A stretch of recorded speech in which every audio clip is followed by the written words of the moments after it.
Welcome back to JB Reviews. The level is here. I actually picked it up yesterday. Alright, so let's wear some sandals today. I don't feel like putting shoes on. Now, you guys know I have two trucks, right? So, most of you know we're putting the level on the dually. Tires are here, and the level is actually in this truck. I've been putting as much miles on this truck so we can start doing some testing. And I'm still trying to get a feel for how to drive this truck. I don't know how to drive it. So I think most of you guys probably knew I was getting a Cognito level. This is like the most popular leveling kit for GM trucks. And yeah, this is basically a step up from the basic level. Now normally you could just get the keys and level the truck, but I wanted to get a few more things. That way this leveling doesn't affect the ride too much. But having man, those tires look so big over there. If you haven't watched my last video, I did unveil what tires I picked up. And let's go ahead and open the box. I need to get my pocket knife. Where is that sucker at? If you haven't learned yet, I am terrible with keeping my stuff in one spot. And it's mainly because I just have too much stuff. But nevertheless, we got the pocket knife, and I turned the lights on in the garage so you guys can see a little bit better. This should be pretty interesting. So this week coming up, I have a lot going on. I have to get all the testing done with the dually because I'm getting the level put on and I'm dropping the truck off to get all the chrome taken off and blacked out, taking the wheels off, obviously to get the tires put on, but we're blacking out the wheels too. So the dually is going to look amazing when it's done. But without further ado, let's open this box. I don't know if this is the right way to open it, but oh well. Oh wow, they do a pretty good job packaging this too. Wow. Oh wow.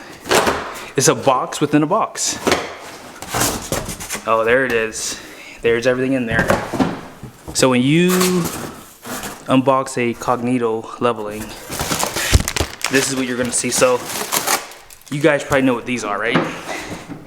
These are the control arms, I believe. And these are gonna help with the droop. I believe these are the ball joints. Is that what these are? And the keys should be in there somewhere too. But yeah, let me go ahead and just take everything out so you guys can see everything. Okay, so here is the spacers. Now these are gonna go on top of the shocks because I'm not getting new shocks because number one, I'm too cheap, and number two, I'm probably gonna redo this level if I keep the black truck.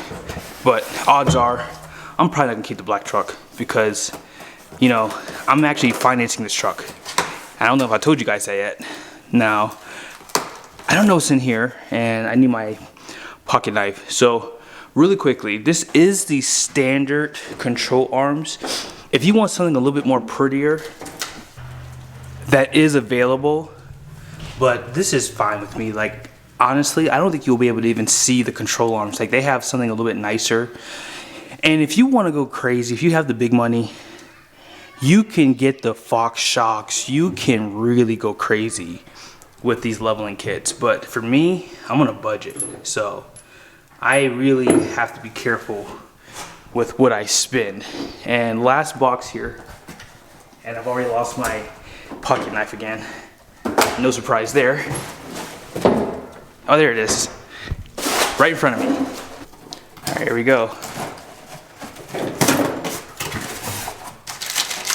Oh, okay, yeah, so these are the torsion keys. That's what these are. These are the torsion keys. These things are actually really heavy. Forged steel, I believe these are. Yep, forged. So these are practically indestructible.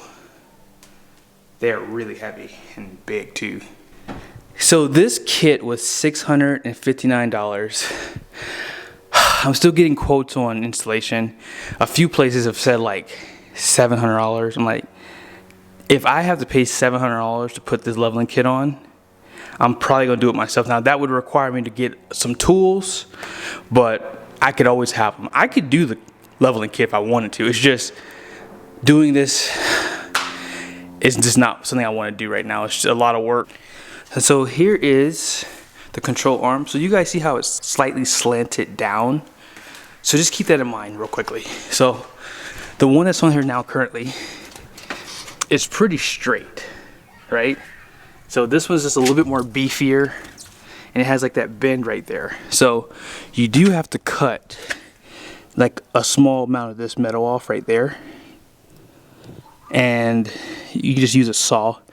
It's not that hard to do. Like I said, it's pretty easy, but you know, it's just better for a professional to do it, someone who's done it hundreds of times versus me. And like I said, if you're doing this by yourself, it's gonna probably take 2 hours per side, if not more. They say it takes about 3 hours to do the installation.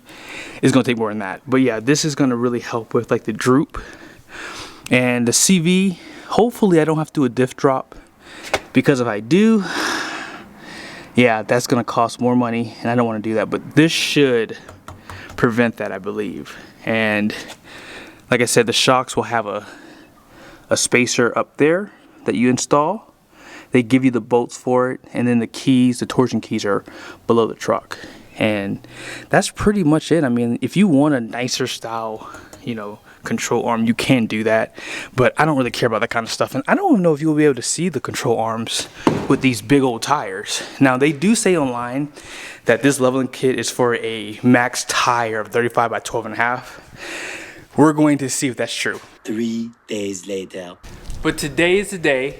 We are actually headed to get the level put on. I gotta get the tires in, and we're gonna go ahead and get down the road so we can get this truck leveled today.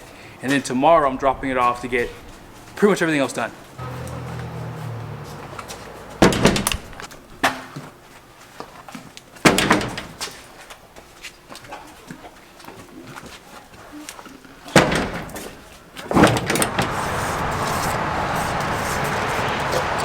All right. So we are at, man, this cap is so big. Hold on. So I'm at, it looks like it's at like about 40, or between 39, 15, 16, and 40, right there. So that's what it is right now. And we'll figure out what it is once we get it leveled. Now I just edited all this footage, and I just noticed that I never told you what leveling kit height increase I got. So I did go with the 3-inch level. So it's gonna be a little nose high, just a little bit. So we'll see how it turns out. I'm not too excited about that, but I needed as much height as I could get to clear these 37s. And as you saw, they say maximum tire of 35. A lot of guys online have mixed feelings about the 3-inch level. Some guys say that they cleared 37 by 12.5. Some guys say they had just minor rubbing. Now, in my experience in the past with my Ram, I had 295 65 20s, which is basically like a little bit over a 35-inch tire. And they rub for the first 5,000 miles. After that, they didn't rub anymore because you lose a little bit of that tread. And if that happens on this Chevy, I'm not gonna do any cutting. I'll just let it pretty much wear out the tires a little bit, and then I'll probably clear, hopefully. But if I do have to cut, I don't really care. It's gonna look fire when it's done. Now, with that being said, I have to clarify one last thing in this video. My truck is not being dropped off to JC Automotion until June 1st. So for some weird reason, I thought it was the end of May, but it's not the end of May. It's June 1st. They actually got me an earlier day because we decided to paint the bumpers. I was gonna vinyl wrap them, but I don't want to vinyl wrap them because it's only gonna last for a few years, and I just think that painting would be better. And then I can get the bumpers PPF too, so they can pretty much be protected. Now, I have one thing I want you guys to think about and to really write this in the comment section for me. Number one, my son's birthday will be when this video drops, so be sure to say happy birthday to Owen, number one. But number two, I did a video on a Ram 1500 Red Edition. That truck had the dark gray wheels. I don't know if I want to murder this truck out. Now, I'm not doing anything to the taillights or the headlights, so it won't be like murdered out, but like it's going to basically be black on black on black, which is basically murdered out. I'm going to probably leave the emblems like bright for a little bit, and then I might decide whether I want to paint those black or maybe do red accents. I don't know. I don't know if I'm going to do the red accents. I said it out loud, and saying it out loud, I don't want to do that. So I'm probably going to just leave them bright for now. But Number one, go back and watch the video with the Ram 1500. Check out those wheels. Should I do dark gray or should I just black them out? I probably shouldn't be asking you this because I'm really close to June 1st. But nevertheless, let me know in the comment section what you guys think. Like, some people did say gunmetal. I like the idea of gunmetal, but see, the thing about it is if I don't like it, I can't change it, and I don't want to hate it. And I know black will just be fine. Like, I was going to go with the gloss black or satin black, and I think I'm going to probably go that route. But that gray on that Ram 1500 was fire. So let me know in the comment section what you think. Be sure to say happy birthday to my son in the comment section. Hope you guys liked the video. Be sure to subscribe to the channel. See you guys soon.